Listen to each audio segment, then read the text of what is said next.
Hello and welcome to another episode of the We're from the Valley podcast. I'm Sam Aparicio, and joining me today is Valley native Josh Segundo. Dude, thanks so much for hanging out. Of course. Thanks for having me. Yeah, so you're here in the Valley for a couple days. For Christmas break. For Christmas break. Okay, awesome. So I know that you're living up in Austin. I want to get into a little bit about your roots. You know, you're originally from Mission, is that correct? That's right, Cool. yeah. Tell me about your childhood, man.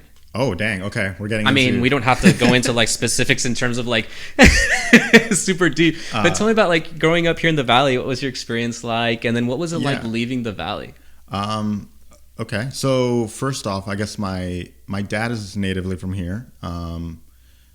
Had, his own troubles as childhood, and then he found, got God and whatnot and got into the church. Became a missionary, went to Mexico, met my mom, lived over there for about 8 years, had my two sisters. They came over here and had me. So yeah, I'm like the only one from my family that was born here. So my mom's from Mexico, my sisters are from Mexico. So it was like a interesting mixed bag in my house of like, my mom only speaks Spanish, my dad only speaks, well, he didn't only speak English, but he definitely tried to like teach us all English. So it was like a nice mixed bag. But yeah, I mean, I would say probably pretty normal to like everybody else's. Definitely a lot of church as a kid, which was, super fun. Every kid loves church. But yeah, no, I mean, did that. Got into film when I was in high school. I mean, I definitely had my phases. I wanted to skate for a while. Definitely wanted to be a screamer in a band for a while. Went to like shows all the time as a kid. Oh, shoot, yeah. And then, found film when I was about a sophomore in high school, got super into it. Lived here for a couple years after I graduated high school, and then met my wife, and then we moved to San Antonio, lived there for a few years. And then in December of 2020, we moved to Austin. And been working there in the film industry since. And now you get to do film full time. Yeah. Dude, that's awesome. I love it. So tell me a little bit about how you got connected in that industry. I mean, I know you did that in high school, but how did you start working in that? I mean, you just got connected with somebody, or how does that work? It's kind of rough, honestly. So I did I would say a couple short films here when I was living here. I did one when I moved to San Antonio. And then, the San Antonio has a pretty small film industry. Like there's some people who are doing it there, but it's not like what Austin is. And then I was bartending for a good 4-ish years while I was living in San Antonio. So I wasn't really like dedicating myself to film. And then the pandemic hit, and I kind of felt like, okay, I should definitely take this on like full time, like really try it, which might have not been the best time to do it because it was like very sparse jobs.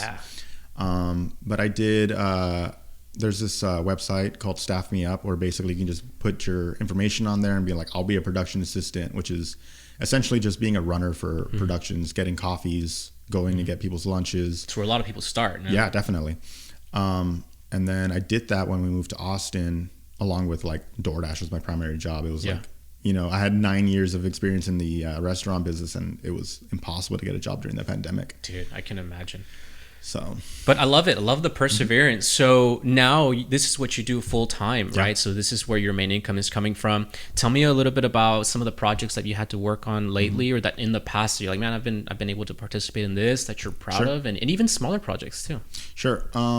So I guess I definitely would like to put like this 2022 is like my first year ever, like where doing production work is like my full time. Like I did not get income in any other way.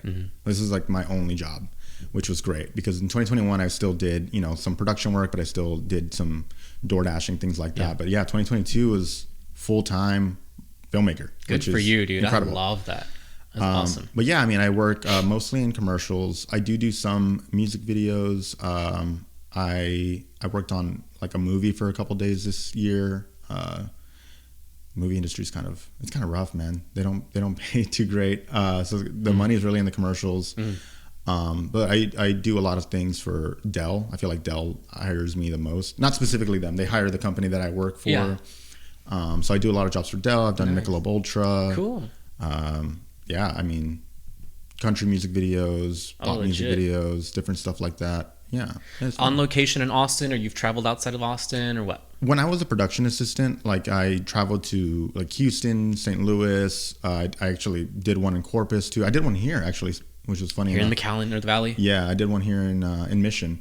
What? Yeah, that was like for a Christmas light show on ABC. It was like something called like the Great Christmas Light Fight, where Oh, it's that's like, cool. yeah, they go to different people's houses and they like compete for this prize for whoever has the most decorative house. Dude, legit. Like in The Grinch. Yeah.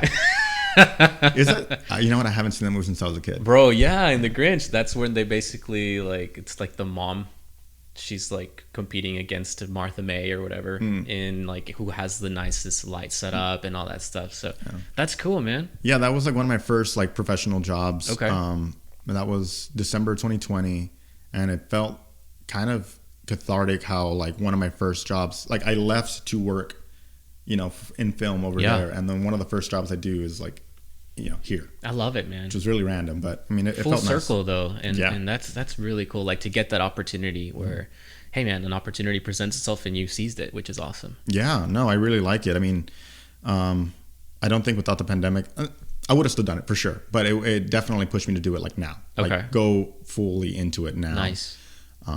Because I was bartending, and it was you know, it was fine. It was paying the bills. We were able to have a really, you know, chill time, but you know, I definitely want to have a house, you know what I mean? Like have all that stuff. So, yeah, it was definitely risky, especially going into it, not knowing anybody, and been doing it for almost 2 years. What I'm doing now is I'm a gaffer and grip, which is basically just like the lights, for commercials.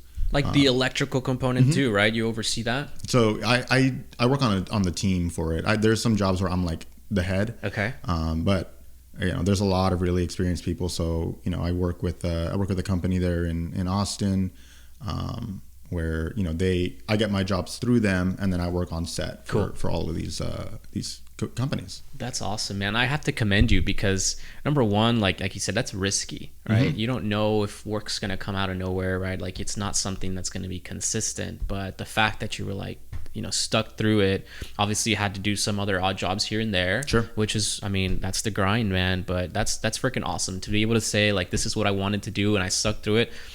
It's hard. That's hard, man. Yeah. A lot of people, you know, can't say that they have had that same privilege or even that same opportunity, right? To be able to like pursue and follow through with what they want to do. Yeah, dude, it's tough. There's been some rough times. I don't doubt that. Where it's just, you know, like I did, like I said, that job in Corpus, like I paid for my Airbnb and I paid for my drive to go out there. And, you know, being a production assistant, you don't get paid too much. I mean, I think the pay has gone up a little bit, which is nice, but like I drove to Corpus, put myself up in a place in Corpus to get paid $150 for 12 hours. Damn, bro. Which is not incredible, but it was something to put on my resume that I was able to, you know, to get further. And now it's just, I haven't applied for a job in over a year. It's all gig stuff, but like it's all referrals. People just text me, hey, can you work these days? And love it. And that's the goal, right? For work to just kind of like make its way to you, where you know people are, you know, spreading the word. Hey, I know this guy. You know, we can do that job. That's awesome, dude. Yeah, I love it. I love it. So tell me a little bit about, you mentioned you worked in the food service industry when you were here. I want to hear about those stories. We were talking to Mia just now. A shout out to Mia, your wife. Yeah, she's here. Hi.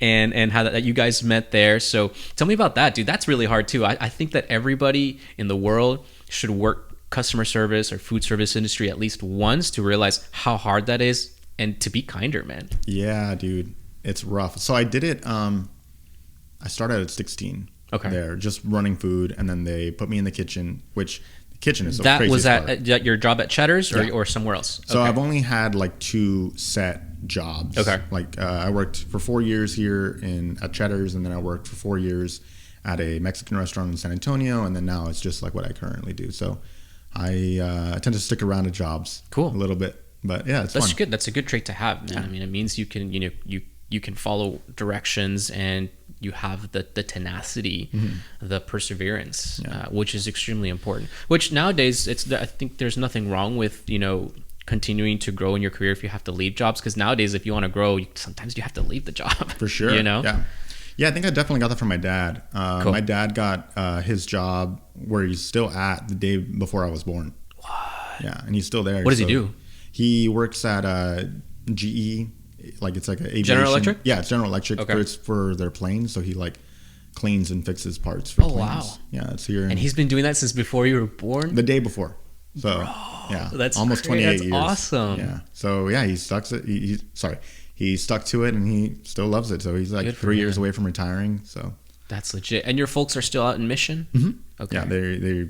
yeah, my dad's from Mission, born in Mission. So I don't think he ever wants to leave. Dude. Which is cool. That's so cool. So you were working since you were 16. You were telling me you guys met there at Cheddar's. How old were you at that time when you guys met? I was 20. You were 20, right? Okay. Yeah. Yeah, we met. She was a hostess. I was a server. And then I had gotten accepted to go to UTSA at the time to transfer out. Okay. Because I was going to the film school here, or it's like a theater school. I don't know. It was like an interesting thing at UTRGV. It's okay. They have like a program, but it's like theater and film together. Yeah. So it's still under the Department of Theater, but the concentration is film. Yeah, but on the degree it says theater. So the reason I left is that all of my friends who were a couple years ahead of me, they graduated, and on their degree it said theater, and they were like, "Oh, I don't want this." Okay. And that was like tough for them to find work, or what? I mean, yeah, I guess it's kind of difficult to get a job with a theater degree. I'm not entirely sure what everybody's doing that graduated with that.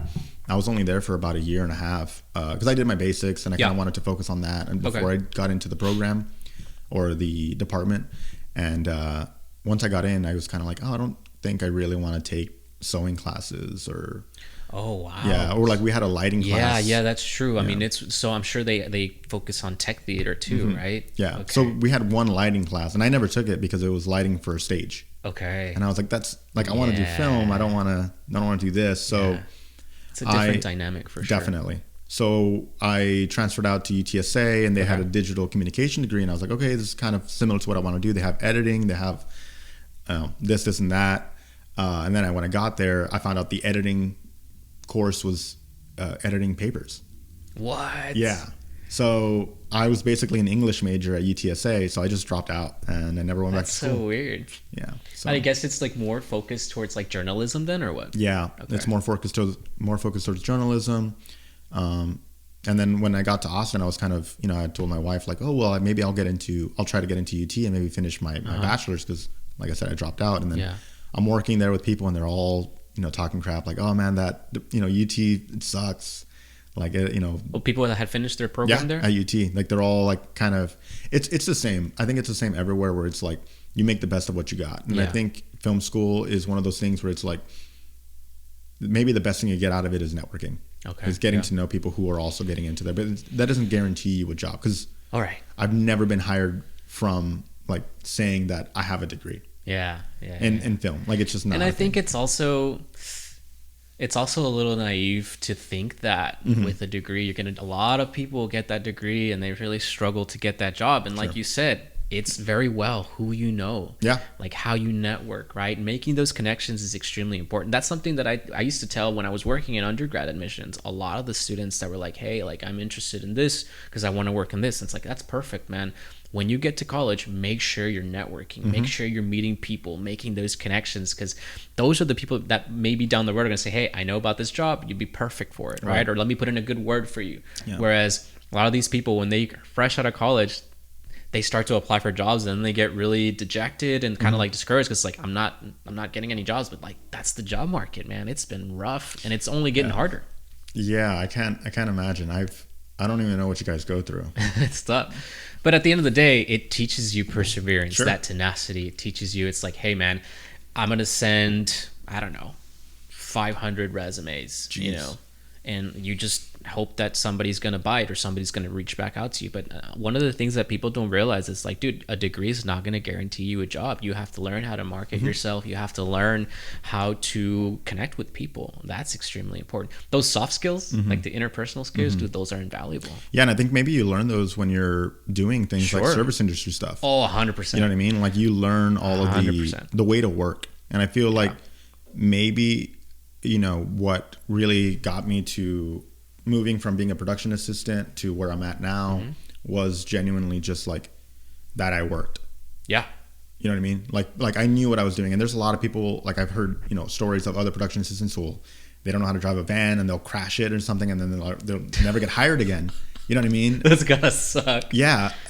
And it's just like you can't teach that. Like you can't just like they don't teach you that at school, like how to drive a van where you're carrying crew, or how to navigate out of an airport. You know what I mean? Like picking people up or going to get people's food orders, which that was one of those things that really helped me out. Like I did catering when I was working in San Antonio. So I worked in vans there, understanding the food industry. So understanding people's orders when it came to like getting everyone's coffee and getting everyone's, lunch orders. Yeah. Like that really helped me out. And it was something I never thought about. It also builds character, man. 100%. When you start from the very, very entry level positions, I think it teaches you to appreciate once you start to grow. But again, it also builds character, gives you the patience. It's like, for sure, I have a vision and I know where I know where I want to go. But in order to get there, I have to do these jobs. I have to put in the time. I have to put in the hours. A lot of people want to get there right away, and unfortunately, like that's not the way it works. And I think if it does happen that way, where you get lucky, like, you don't necessarily value it as much. I definitely got lucky. I'll definitely say that. But I think it was also they just recognized that I tried my best. Hard work. But also you've had to do like these other jobs to make ends meet. You know, sure. It's like not everything was just given. No, definitely not. Yeah. But sometimes the stars align. Like the way that I got in with the company that I currently work for, it was like I had turned down a job because I couldn't make it that day or whatever, and they called me back and they're like, "Can you please do this job?" So I think I had to drive my wife to the airport or something. So I figured it out. I made things move a little bit, and then I was able to work the job because I really needed it at the time. Because like I said, it was still COVID. It was still very sparse. Like the jobs came very sparsely. Yeah. And I think that the thing that they told me to do was to go get gear at this rental house in Austin. And I get there, and the guy tells me like, "Oh, hey, we're waiting for this light to come back. Some UT kids have it. Just kind of sit around and just wait. It'll be here soon." And I was like, "Okay." And I sat there and I was there for an hour. And then the guy just came out and he was just like, "Hey man, sorry. Do you want a tour of the place?" And they had a studio. They had, their whole warehouse and whatnot. And we were just talking. And, I kind of told him about what I did and whatnot. And he kind of got my number and he was like, "Oh, just if you ever want to do things." And I was like, "Yeah, sure." And then I just kept texting him like, "Hey, do you need people at the warehouse?" And I just started sweeping floors and, taking out trashes and whatnot. And legit. Soon enough, they saw that I was trying my best to work, and they started taking me out on set. And Good now that's you, bro. Almost all I do. Yeah. Good for you. That work ethic, man, you can't teach that. That's invaluable. Like that's something. It's like you either want to do it or you don't. Like it's you can tell somebody like, "Hey, I want to work," but if you're not really there, like showing them, "Hey, I'm available. I can do this." It's tough sometimes. There's I don't know if you follow Gary Vaynerchuk. Do you know who that is? Mm-mm. He's basically this guy. He's basically a billionaire. Okay. Who started. He has a couple companies, but VaynerMedia is basically what he started, and he's really big on like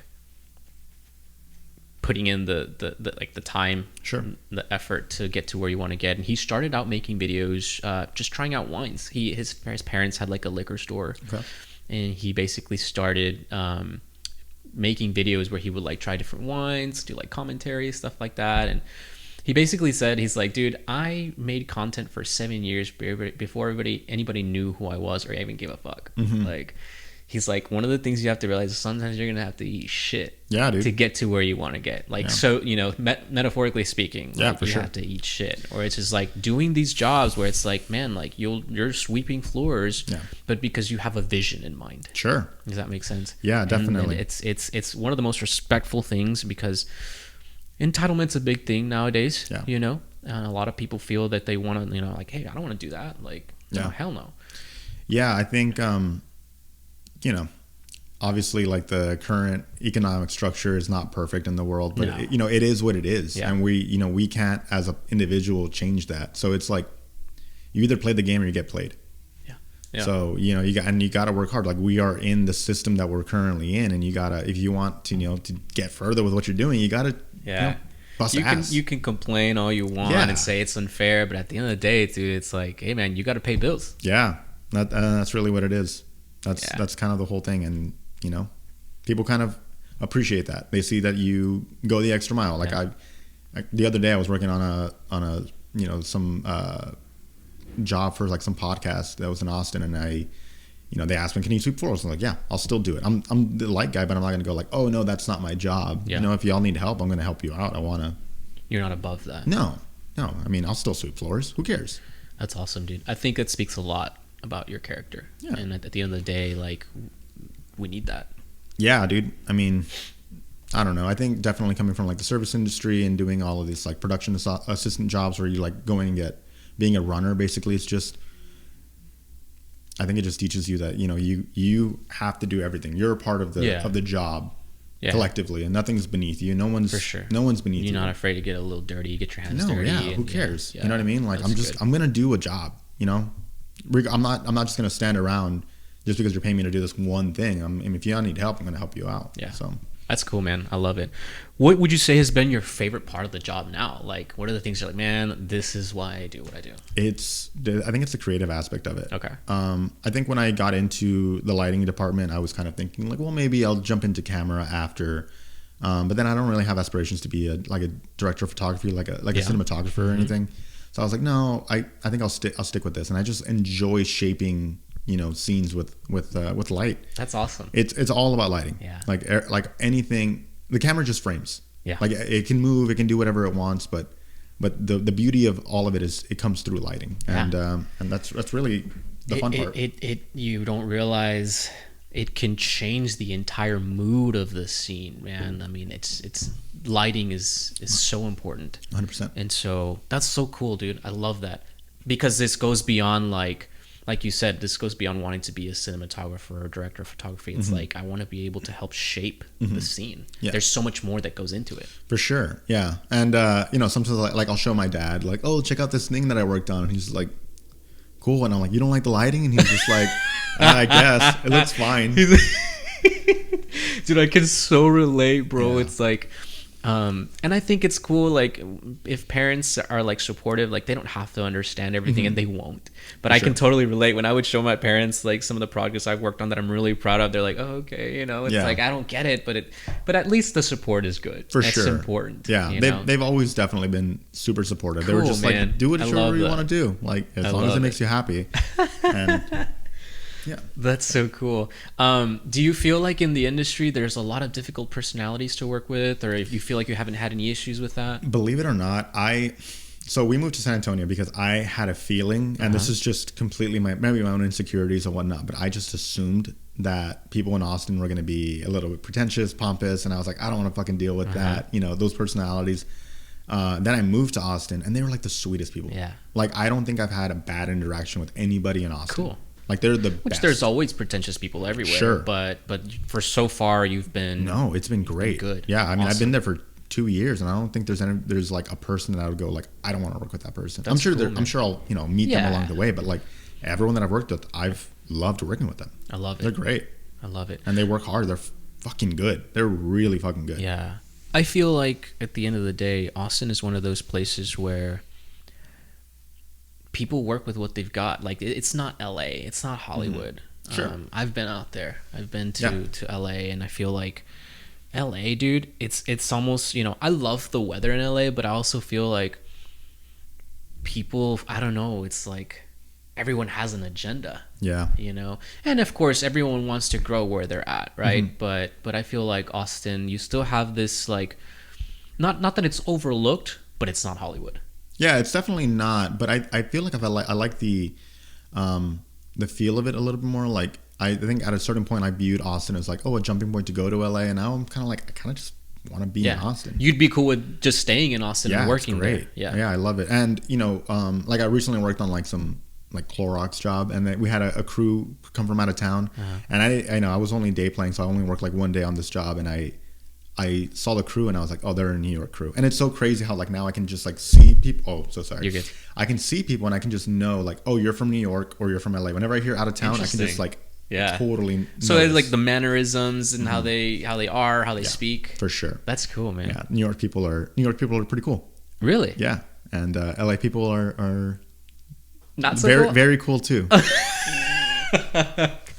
That's cool. So. I got to visit New York. What was it? Right before the pandemic, and we went with my family, and we spent New Year's out there. And I gotta say, like, it was nice. I liked Rockefeller Plaza, like, around Christmas time, but I was not a big fan. Like, I'm just like, dude, this is not for me. This city Really? is enormous.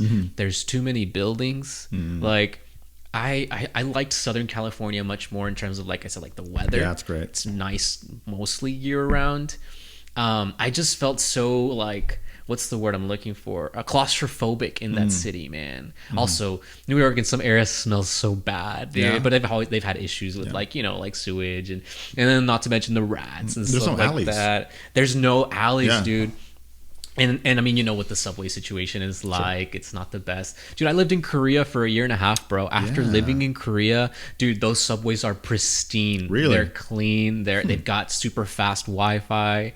You know, people aren't rude. Everyone just kind of keeps to themselves. And so, yeah, dude, after that, I'm like, yo, the city of New York is just, I get it. It's the dream. People Sure. want to go there. But I'm like, yo, cost of living here is ridiculous. Insane. It's just not for me. You know, and it's not to yuck anybody's yum. There's some people that are like, dude, that's the dream, to be in New York City.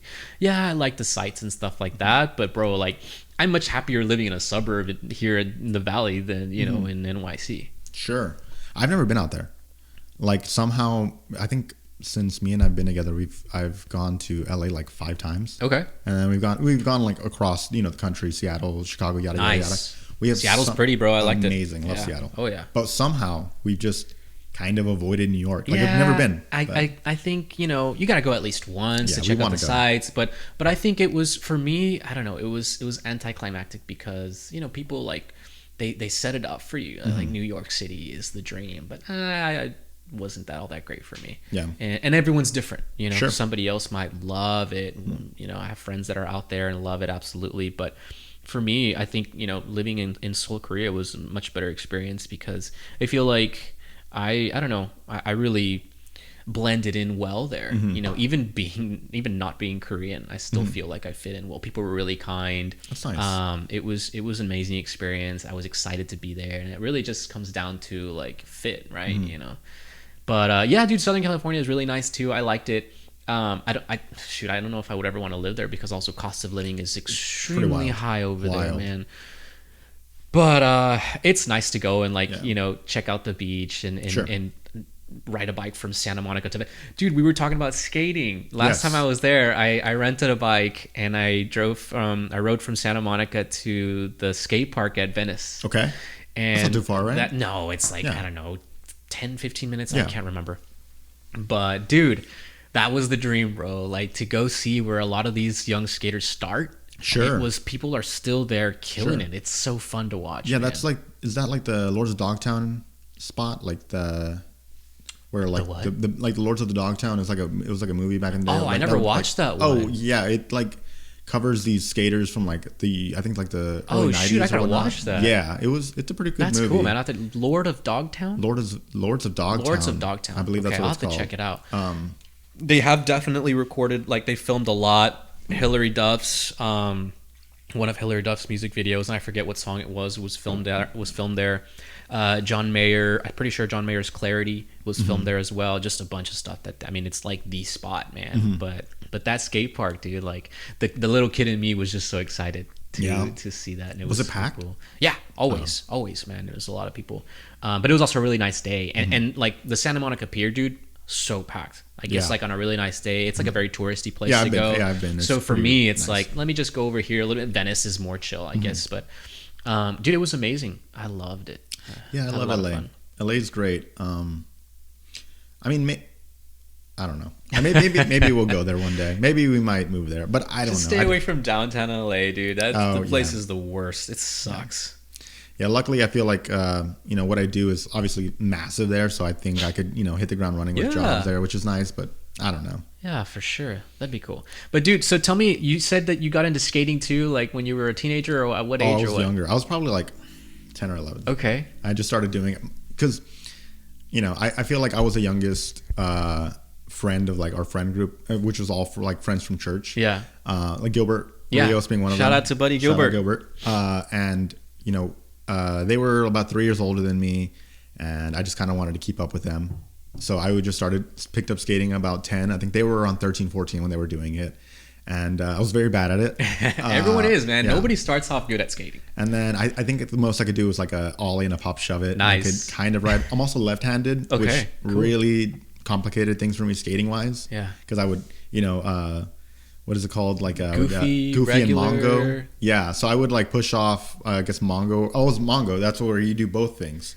Where you ride left-handed or left-handed. Yeah. And then you do your tricks right-handed. Yeah. So it was super complicated to do like riding tricks. You kick with your left foot or your right foot? I kick off with my left. Okay. So that's goofy. Yeah. And then that's how I ride. Yeah.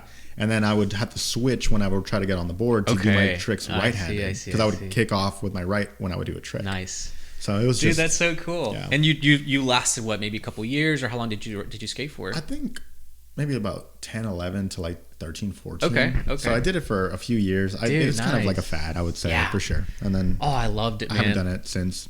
Yeah, I picked up a board, I think 10 or 11 too, and I was also not very good. Nobody's good when you start, man. I see you have a board there. You still skate? No.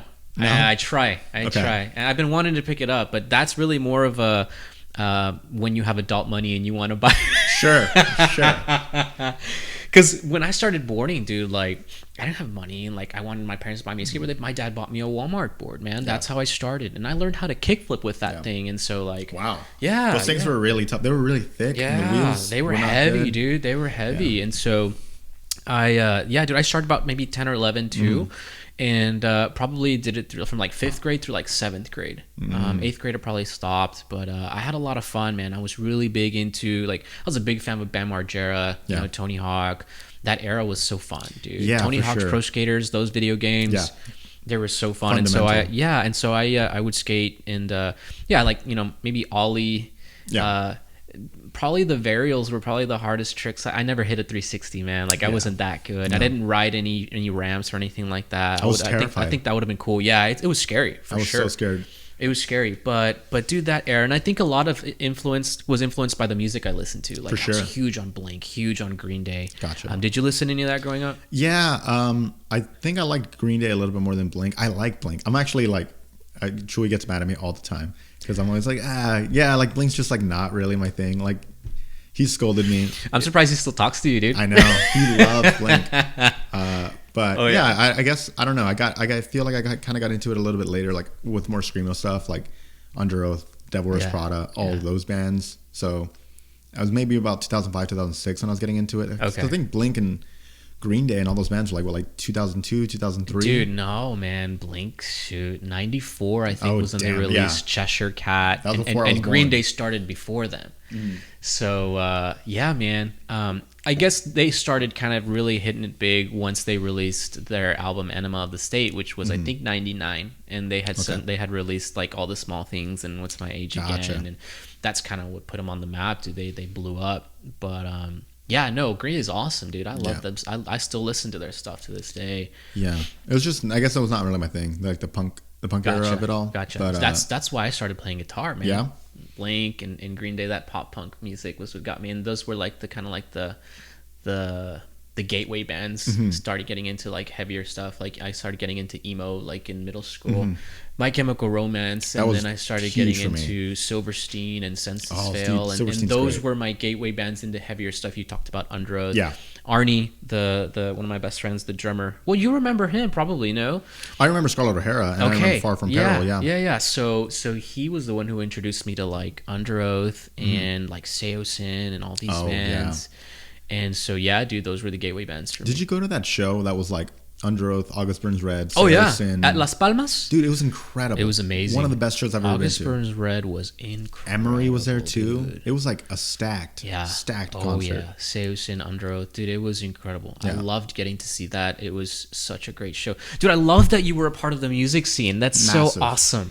I think, so I was around like, I think I was 12 years old when I went to my first show. I was at the SDC. You were young, dude. Yeah. And then my first show that I went to by myself, I lied to my parents and I told them that my friends were going to that Chiodo show that was at FAR. I was in the 7th grade and I went by myself to see Chiodos. Bro. Do you remember who else was playing that night?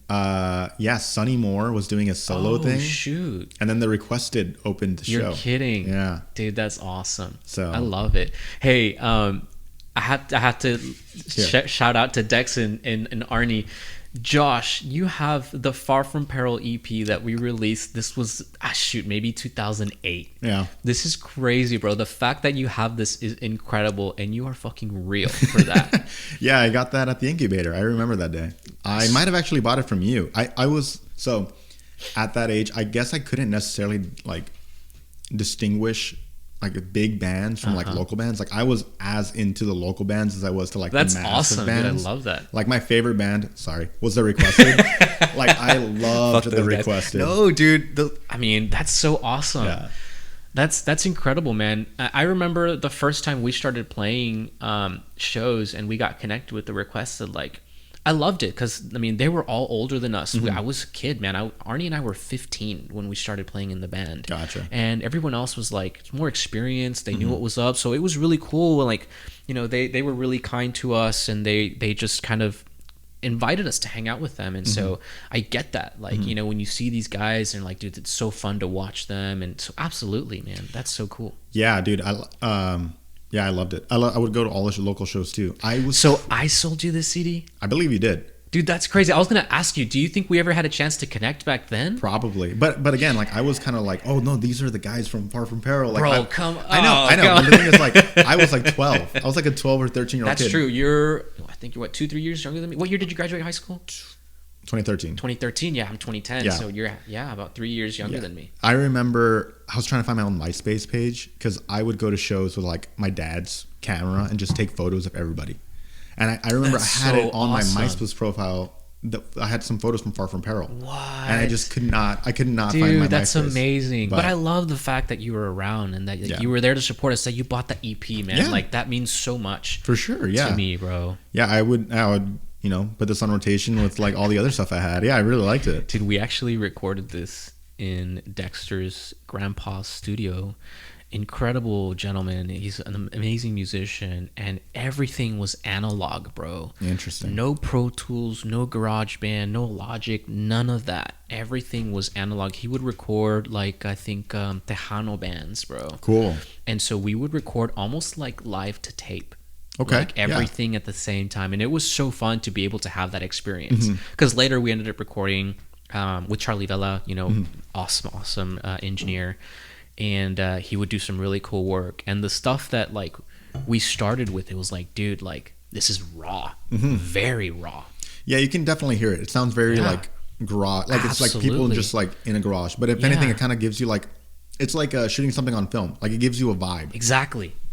Yeah. There's no, you know, mastering on this. There is no, and I loved it. It was so fun to do that. In this last track, Resurrection, Fun Story, there's gang vocals in that track. We brought in all the dudes from The Requested to do the gang vocals, and that was a lot of fun. Our buddy Morgan also came out. Morgan used to do the guitar for Scarlet. Yeah, I know Morgan. Yeah, shout out to Morgan. And it was so fun, dude. And I think also maybe Andrew Mena, who ended up playing bass with us for a while, who played bass originally for Scarlet. I think he ended up coming out as well, and he played with us. He helped us fill our sound because we played for a trio, for a long time with no bass player, dude. No, I remember. And and it was tough because like we're like, we still want to play. We don't have a bass player. Fuck it, let's go out there and play. Sure. But Andrew helped it fill in for us, and that was cool because it helped the sound feel a lot more full. But dude, I'm so glad. This is so cool because it reminds me so much of that era. It's like the golden era of the music scene here, man. I don't really know what the music scene is like now. I go to shows when JJ plays, and that's once a year, dude. Yeah, me too. Sorry to the writing season. I haven't gone in like 4 years, maybe. Hopefully you'll come out this time, which we're there. excited about. So yeah, man, it'll be fun. But this was such a golden era, and there are still shows going on. I know, you know, Patrick Garcia, who used to you know, book a lot of shows where he would invite us to play, and you know, shout out to him. I'm so grateful for him. He's still doing shows, and I've come out to a few, but it's very different from what it was back then. Dude, like to think about, you know, in the same night, you know, you talk about The Requested, playing with them, and like bands like Mador and Lay in Ruins, JJ's The Final Stretch, like being able to play on the same bill with those, like, dude, we were really spoiled. And I had Nick on the podcast a couple weeks ago, and he talks about that. He was like, dude, thank you for listening. He was like, dude, we were extremely spoiled to be able to live and play in that era. You know, it was so fun. Yeah, I think something really interesting about that era, and again, I don't know what it's like now, and I'm not trying to compare what it is or what it isn't, but I feel like every band was just elevating each other. Like every band was busting their ass off to like really put out music. Or I know few bands went on tour. Yeah, like they would self promote their own tours and whatnot, and like I feel like they kind of like pushed themselves to get to a level where it's like motivating to one another, but in a very not like a friendly competition kind of way, where it's like, I'm doing this, we went and got a photo shoot, or we did this, or we're releasing an EP, and it's kind of like everyone's kind of doing this thing, and it was great. Dude, the MySpace era when we started making those layouts and stuff like that, we would take promos. I have to shout out to Johnny Solis, Urban Rage Photography, man. That dude is extremely talented. Thanks to him. Also Bobby Villarreal, Nick's brother, would also take photos for us, and even Patrick. I don't know if you remember, if you got to meet my friend Patty. Patrick Banuco, he would take photos too here locally at a lot of the shows. And it was so fun being able to you finish a show and then you get the photos. Oh, we gotta put these on MySpace. Like that era was golden, man. Dude, we were coding before we even knew what coding was. Yeah, seriously. Isn't that crazy? Yeah. Well, I think I did a lot more of like the go to this website, copy the thing, and just kind of put it in. But yeah, it's basically just that. Man, I hear MySpace is doing a comeback. Dude, I mean, that'd be cool. I mean, for a long time, I think they tried to revamp it, and I don't think it worked out. But yeah, that was so fun. I feel like it was such an amazing time. People were able to put their music. People were able to. You remember the bulletins? You'd be able to promote the shows. New shows announced, new song. Like that was such a cool era to be able to use that, like you said, to kind of promote yourself and to grow. I also think we were probably super spoiled with like Don't Get Emo. Yeah. Oh, without a doubt. I mean, incredible. Without a doubt. Gio and Czar. Shout out to those guys for the productions that they would bring down. And yeah, dude, for sure. Never Say Never. Did you get to get one of those? I went to all of them. I think I missed one. Awesome. But yeah, I only went to one. Really? Yeah, and it was probably 2010, before I moved up to state, like before I left to San Marcos. I think that was the only one I went to, and it was still incredible, man. Like being able to be surrounded by so many good bands at one point was crazy, right? Yeah, insane. Crazy.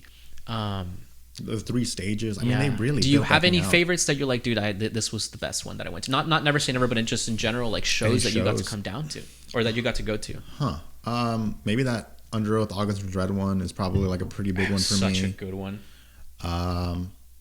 I'm a massive Devil Wears Prada fan. Still am to this day. I was so bummed when they were supposed to come and they canceled.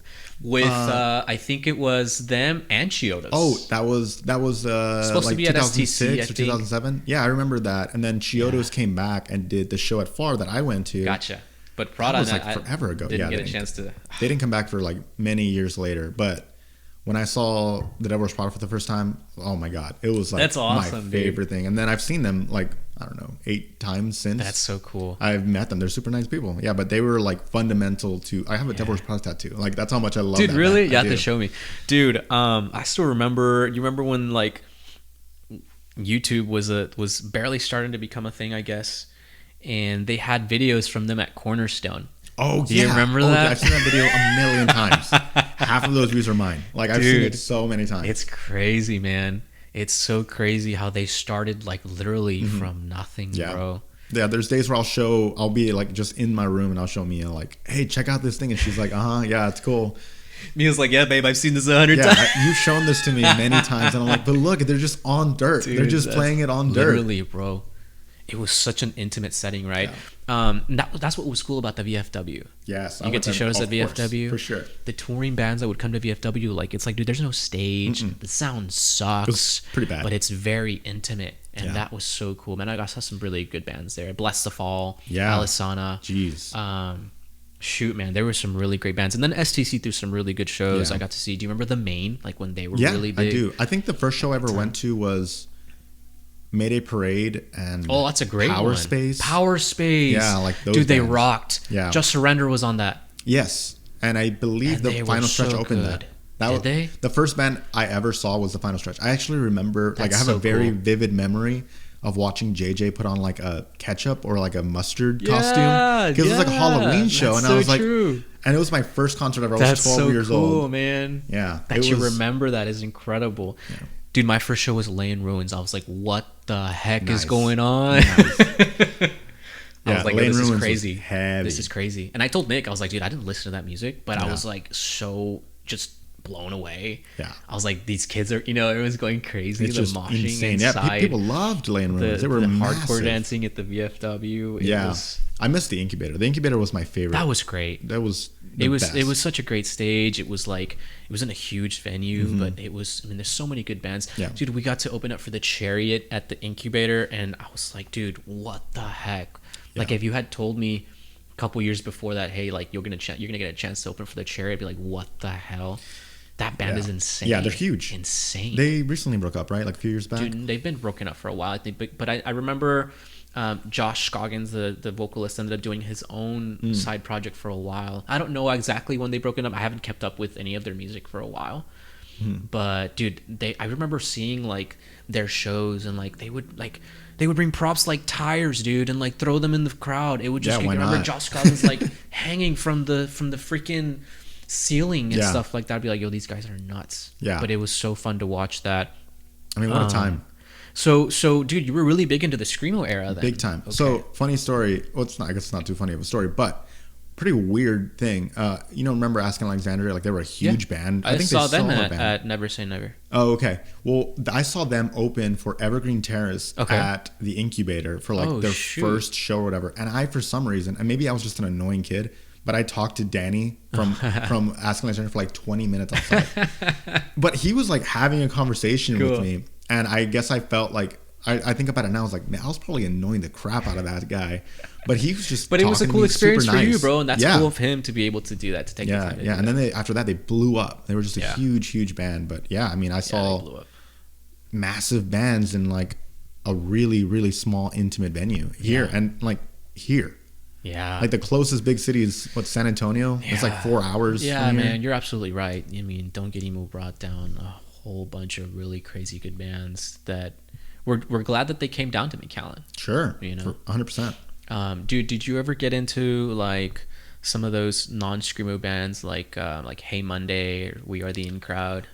Kind of. It wasn't really my thing. I think the one that I liked the most from that era was like maybe like Forever the Sickest Kids. Oh, they were so or- good. I loved them, dude. Yeah. Or, I was bummed when I didn't get to come. They also had the show and they had to cancel or something like that. They played at NSN one year. Probably. I'm Yeah, sure they they used did. Gilbert's drum set. For Shut that. up. Yeah, they did. Nice. Yeah. Dude, they were awesome. I loved that style. Yeah. Forever the Sickest Kids. Forever They the were- they Sickest were so Kids. good. I saw. They had I three liked incredible them. singers. Yeah, I liked the Somerset. The Somerset was They were good. good. Yeah, they were down here too. Yeah, Wow. but dude. yeah, I don't think I never really got into like the punk, like the poppy or Yeah. punker stuff. I was just Gotcha. like really into the heavy things, and then after that, I kind of got into like softer things. Like I'm still a massive fan of Dignan.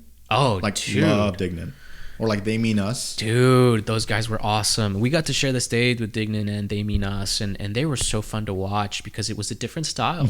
You know, we were playing heavy stuff, but Right. like when they would play, it was like it's like it was refreshing, dude. Yeah. It was really cool. Yeah, dude, wow, you started in the music scene very early, very young. Yeah. They Mean Us and Dignan. Did you ever get to see any bands like Ambelina or I did. you did? I just saw Ambelina Astrophics? once. Dude. And I saw Astrophics, I think once. I remember like forever when I ago. started in the music scene, I was like, man, this is so fun to watch these guys and just kill it on stage. Yeah.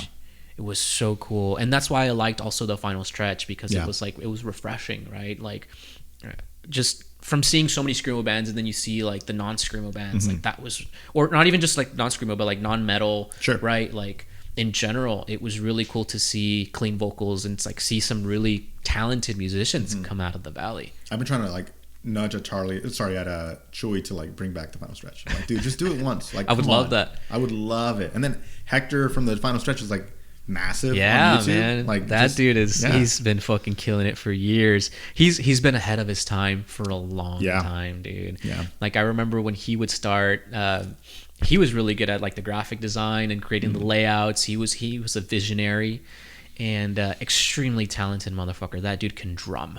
Like Yeah. it's crazy good. And I'm so happy for him, man. He's been doing some really cool things. He's been streaming a lot of he plays Call of Duty Mobile now. And Oh, okay, cool. he has a really big following, which is really cool, man. Nice. And so I would love to see that. And I told JJ all the time, I'm like, dude, we need to have, like, how cool would it be to have like a reunion show where we bring down all of the old crew, all of the people. It doesn't even have to be the same bands, but like for us to like form some type of bands and just get to play. Yeah, you why know, not? it'd be incredible.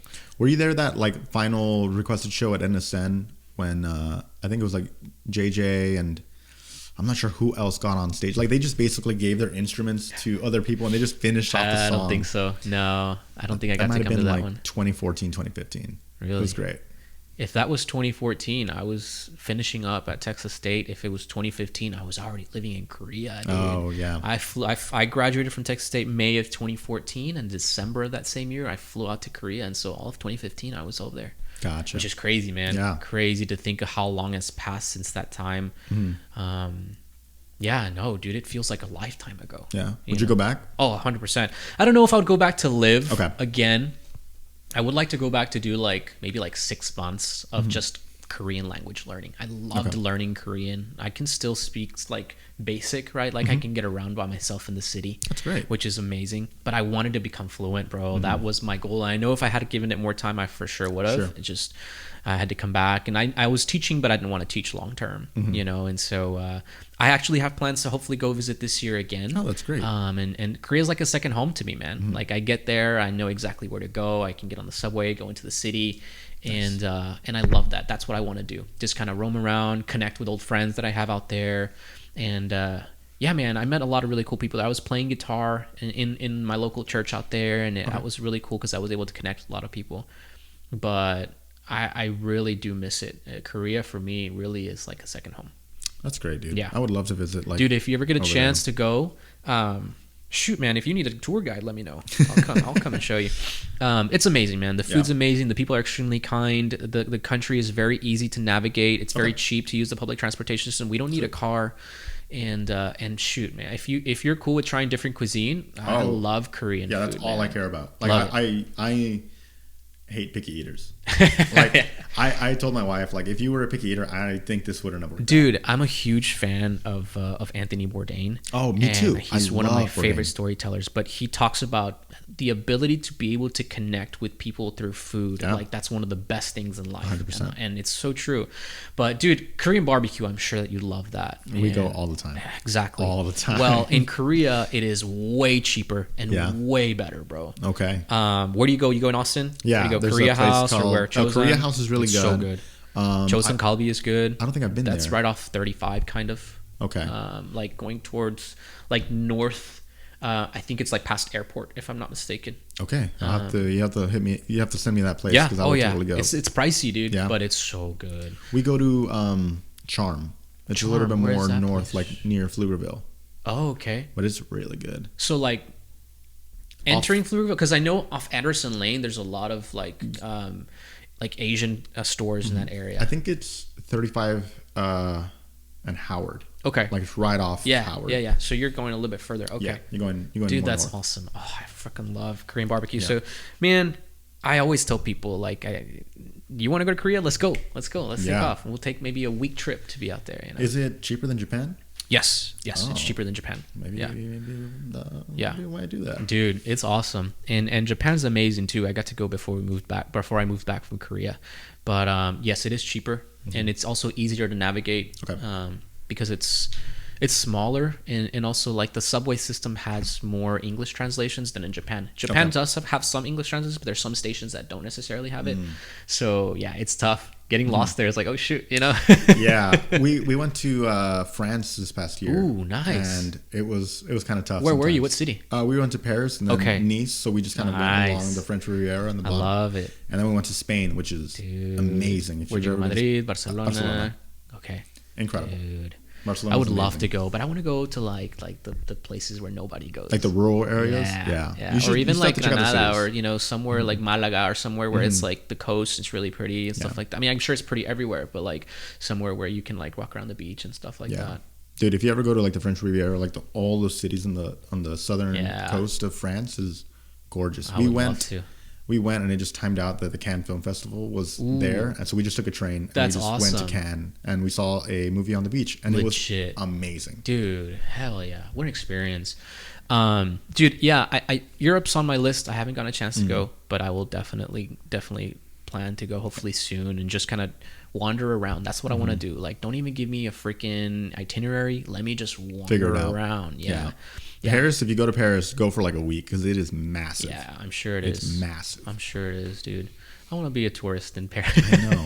It's great. Yeah, see, you have the Paris thing on your wall there. Yeah, absolutely, man. Dude. That's the views, bro. Oh, the yeah. views. I mean, when we got in there and I saw the Eiffel Tower, I was like... Did you like the food? Was the cuisine good? Yeah, it was super good. Really, really good. The coffee was amazing, too. Nice. I'm like a really big coffee snob. Okay. And it was just so good.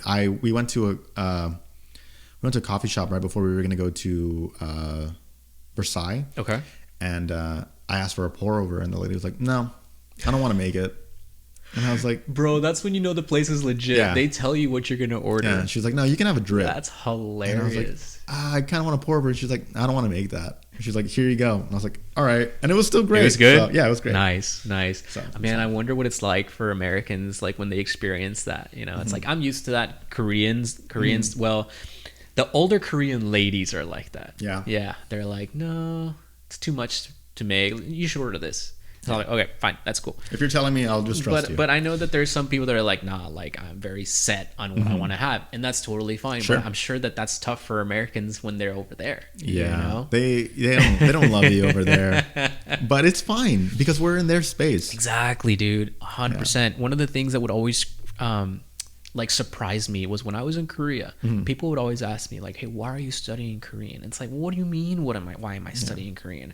I'm gonna come to your country and not try to learn your language. Sure. Like, also, what a waste if I spend a year here and I never learn Korean. Like, what am I doing if I don't pick it up? You know what I mean? For sure. They're like, well, we're trying to learn English. Why are you trying to? It's like, no, like I am here to appreciate and to learn about your customs and your country and your culture. Like, and that's why when I was over there, I would try to stay away from all the places where there were expats. It's like, no, I want to be in the local places, in those rinky-dink bars where nobody can find me and nobody speaks English.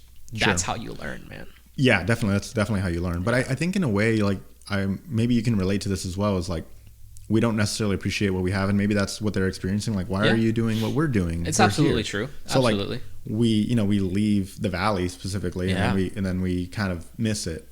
That's like, very true. It's like if I mean? somebody were asking me, dude, why are you traveling away from the valley so much? Well, I love the valley, but dude, there's so much out there. Yeah. And people in Korea, it's the same. They're like, I've been here forever. Like, this is all I know. So they're ready also to broaden your horizons, learn about new cultures and new cities out there. And so, and then when I come back, I feel like the people who live here, they're like, oh, this place sucks. And I'm like, no, it's great. Yeah. But there's a reason I left, and it's because I felt that, like you know how they felt when I was living here. I was like, I felt like I needed to leave. But now it just gave me a further appreciation. I love that. And I 100% relate. And I feel like that's one of the things that I always tell people. It's like leaving helped me to find a newfound appreciation for it. And not that I hated it. I didn't hate it. I left because I was an 18-year-old kid ready to try something new with ambition. Yeah. But it's like leaving, it's like, man, I really missed it. You know? And so also the people is really important. I think that a lot of people say like, yeah, you know, the valley's boring. It's like, well, dude, if it's boring, it's because maybe you're not hanging out with the right people. Sure. You know? Sure. And so at the end of the day, man, those connections and the people and the friendships that you make along the way, that's what's super important, you know? Yeah. I mean, that's, if you aren't happy with yourself here, you're not going to be happy with yourself in New York or LA. Very true. What I mean? Yeah, very true, man. I love that. Hey, man, if you want to go to Korea, let me know. Okay. I'm trying to go probably this year in May. Probably take a week, maybe probably take like 10 days off and spend a week there, but like give myself enough time to relax like after, because traveling is exhausting. It brings, how long is the flight? It depends where you fly out of. For example, mostly I'll fly out of like Houston or Dallas. If I fly out of like Houston, it's usually like probably have a layover in SFO. So that's like maybe 4 or 5 hour flight. And then from SFO in San Francisco to Korea, it varies, but it's like anywhere from 10 to 12 hours. It's direct from San Francisco? Yeah. Oh, that's from nice. SFO, I'll fly straight into Incheon, which is the airport in Korea. And then from Incheon, you take like a train ride to Seoul. Maybe it's like about an hour or so. Okay. Yeah. Oh, dude, it's amazing. It's beautiful. Yeah, it is very tiring. I'm sure you guys were tired when you came back from Europe, dude. Yeah. It's a lot. I think we left Austin around noon. We had a layover in Atlanta, and then we flew directly from Atlanta to Barcelona, and that was just forever. I think it's like 8-9 hours. Dude, being in the plane for that long sucks for sure, but I mean, it is what it is. It's like, it's fine. Yeah, for sure. For sure. And then we had, right when we landed in Barcelona, we had to take another flight to get to Paris. Shut up. So, well, that's a close one, right? That's a quick one. Yeah, it was quick, but it was still just like. Did you guys ride the train at all over there when you were there? Yeah, we did. Oh, that's right. You said you went to the festival on the train. Yes, the festival on the train. And then we went to Monaco on a train as well. Okay. Dude, Monaco, dude, that's awesome. Yeah, it was gorgeous. It's just sites that are incredible. Legit. I mean, everyone should just travel. Just try it. Everyone, that's the point of this podcast. Everyone should travel. Yeah, just travel. Just go anywhere. If you took anything from today, just travel. What would Anthony Bourdain say? He would say, like, if you're going to travel, go anywhere, even if it's like across the street. Yeah. Just go. Dude, it's so true. Oh, man. What a sad thing. Yeah. The whole situation with Anthony Bourdain. But he left us so much content, so many gems, bro. For sure. I'm so grateful for that. For sure. Dude, I think that's a good place to wrap it up. We've covered some really cool things. I appreciate you coming over. My stomach is growling, bro. But we've hit an hour mark. And then really? Yeah. Oh, wow. and it always flies by, dude. It always flies by. But yeah, man. Thanks so much for coming to hang out. It's been awesome to thanks for having me. To connect with you, and I'm excited to see where your career heads, and thanks, wish you all the best, bro. Thank Hope you. that more projects come and more passion projects arise too. Yeah, for sure. Because I totally support what you're doing. I'm big on, hey man, create as much as you can. Create as much as you can, and the fact that you have a creative outlet through your career is freaking awesome. Yeah, so. I love it. I mean, I think the commercial aspects of what I do is like, I guess my plan is more like, work commercials, get the money from that, pay my bills through it, and then like kind of fund my own personal projects, which is what I want to do. That's exactly what I'm doing now, bro. Yeah. It's like my day job helps to fund what I love to do, and so I can buy the guitar I have right now. If I wasn't working, I couldn't fund this project if I wasn't working in that. For sure. So love it, dude. Well, thanks again for hanging out. Really appreciate you, Josh. Wishing you all the best. I think that's a great place to wrap it up, and looking forward to what lies ahead for you. Thanks. Thank you guys so much for listening to another episode of the Word from the Valley podcast. Y'all take care and have a good one.